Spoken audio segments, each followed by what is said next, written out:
My beautiful peoples. आशा करती हूँ आप सब कुशल मंगल होंगे और आपने पिछली एक्टिविटी को अच्छे से समझ लिया होगा। अब हम चलते हैं आगे।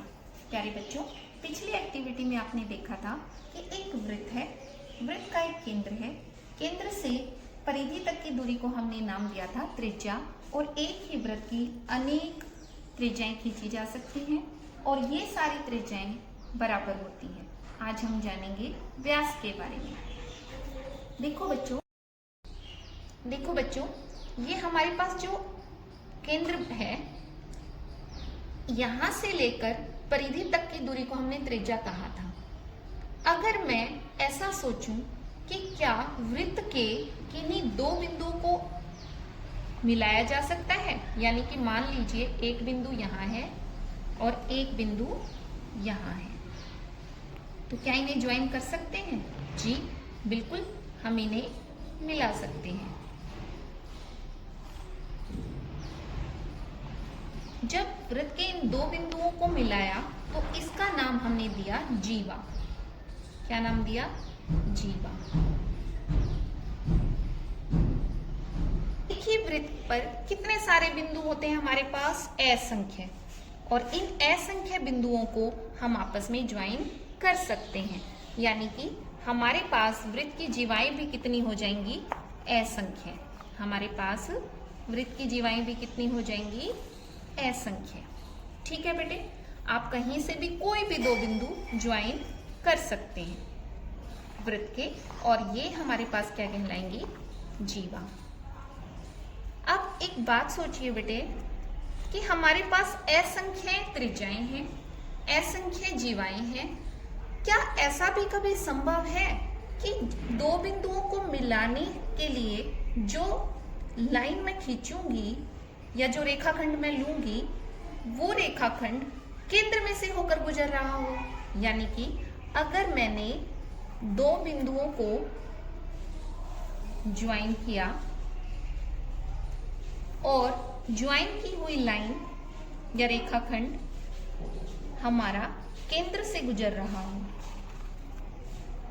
केंद्र से गुजर रहा हो,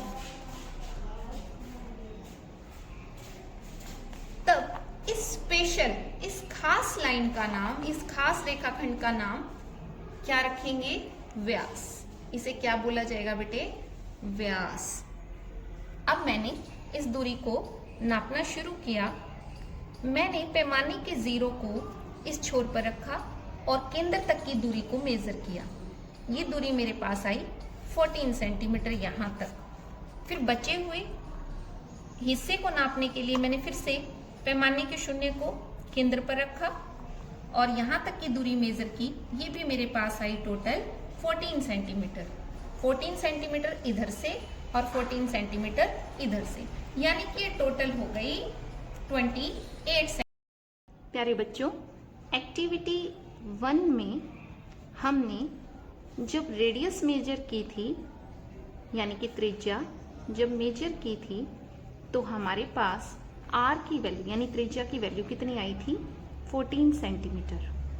हमने उसी कोष्ठक का यूज किया है और उसी कोष्ठक से जब हमने डायामीटर यानी कि व्यास की वैल्यू ढूंढी, तो हमारे पास वह क्या आया? 14 सेंटीमीटर प्लस 14 सेंटीमीटर, यानी कि टोटल 28 सेंटीमीटर। यहाँ से हमें क्या पता चला बच्चों कि जो डायामीटर है यानी कि जो व्यास है वह डबल है रेडियस का। कि वृत्त का जो व्यास है वह त्रिज्या का दुगना होता है। क्या होता है? त्रिज्या का दुगना, यानी कि डबल। हमने केंद्र से परिधि तक की दूरी को नाम दिया त्रिज्या, और त्रिज्या का डबल यानी कि केंद्र से एक ऐसा रेखाखंड जो वृत्त के दो छोरों को जोड़ता है, क्या कहलाया? व्यास। क्या कहलाया हमारे पास? व्यास। अब देखो बच्चों, इस व्यास ने एक वृत्त को दो बराबर हिस्सों में तोड़ दिया है। ठीक है, तो क्या हर वो रेखाखंड जो वृत्त को दो बराबर भागों में बांटेगा, वह उसका व्यास कहलाएगा। जी हाँ, देखिए इसको फिर से समझते हैं। मैंने क्या किया, एक छोर ये लिया और एक छोर यहाँ लिया। इनको मैंने ज्वाइन करने के लिए जिस रेखाखंड का इस्तेमाल किया वह केंद्र से होकर गुजर रहा है। और जब मैंने इसे पूरी तरीके से ज्वाइन कर लिया और इसको फिर से इसका मेजरमेंट लिया तो हमारे पास मेजरमेंट फिर से क्या आया, 14 सेंटीमीटर प्लस 14 सेंटीमीटर यानी कि 28 सेंटीमीटर। यानी कि केंद्र से वृत्त के किन्हीं दो छोरों को जब कोई रेखाखंड मिलाता है और वह केंद्र में से पास होता है तो उसे हम व्यास कहते हैं। फिर तो हमारे पास ये भी व्यास हुआ। यहाँ मैंने आपको दो व्यास दिखाए हैं किसी भी वृत्त के। इसी प्रकार आपके पास इस वृत्त में अनेकों व्यास हैं, है ना बच्चों। बहुत सारे व्यास हैं जो वृत्त को दो बराबर भागों में बांटेंगे और जिनकी वैल्यू भी क्या है, बराबर। ठीक है बेटा, आपको अभी तक क्या समझ में आया कि एक ही वृत्त के बहुत सारे व्यास हो सकते हैं और उन व्यास की जो संख्या है वो असंख्य हो सकती है, असीमित हो सकती है, क्योंकि हमारे पास वृत्त पर अनेक बिंदु हैं, असीमित बिंदु हैं। और इन व्यासों की जो लंबाई है वह क्या होती है, बराबर। प्यारे बच्चों, अब मैं आपको एक इंटरेस्टिंग सी चीज दिखाती हूँ। देखिए ये आपका वृत्त है, मैंने इसकी सरकमफ्रेंस पर ये रस्सी लपेट दी।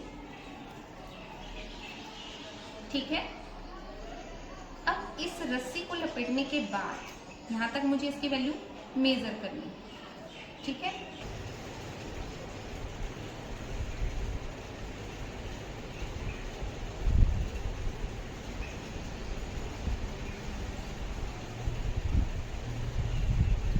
ठीक है। अब मैंने इस दूरी को नापना शुरू किया। 15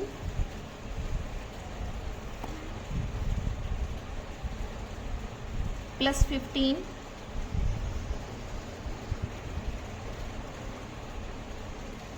प्लस 15 प्लस 2.2। छोटे वृत्त की परिधि equal to 15 plus 15 plus 15 plus 2.2 यानी कि 47.2। छोटे वृत्त का व्यास, छोटे वृत्त का व्यास 15 सेंटीमीटर। अब हम क्या करेंगे, वृत्त की परिधि को हम वृत्त के व्यास से भाग करेंगे। 47.2 डिवाइड बाय 15 और हमें वैल्यू मिलती है लगभग 3.14 सेंटीमीटर। अब यही प्रोसेस हम दोबारा करेंगे बड़े वृत्त के साथ। हमारे पास बड़ा वृत्त है, हम सेम प्रोसेस बड़े वृत्त के साथ करेंगे। हमने क्या किया, इस बड़े वृत्त के चारों तरफ यानी कि बड़े वृत्त की परिधि को हमने इस ऊन से कवर कर लिया।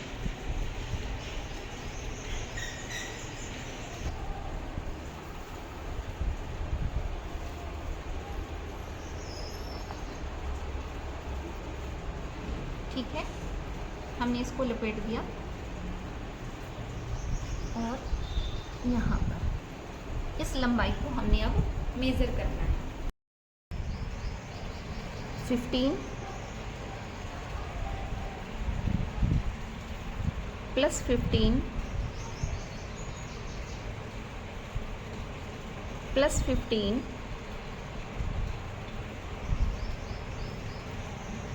प्लस 15 प्लस 15 प्लस 15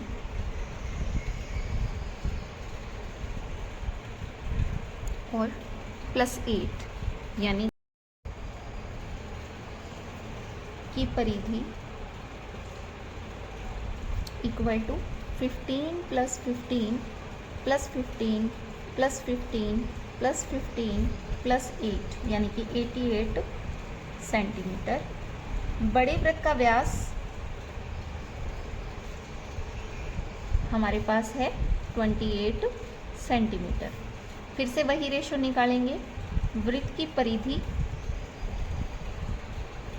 बटे में वृत्त का व्यास, यानी कि 88 / 28 लगभग 3.14 सेंटीमीटर।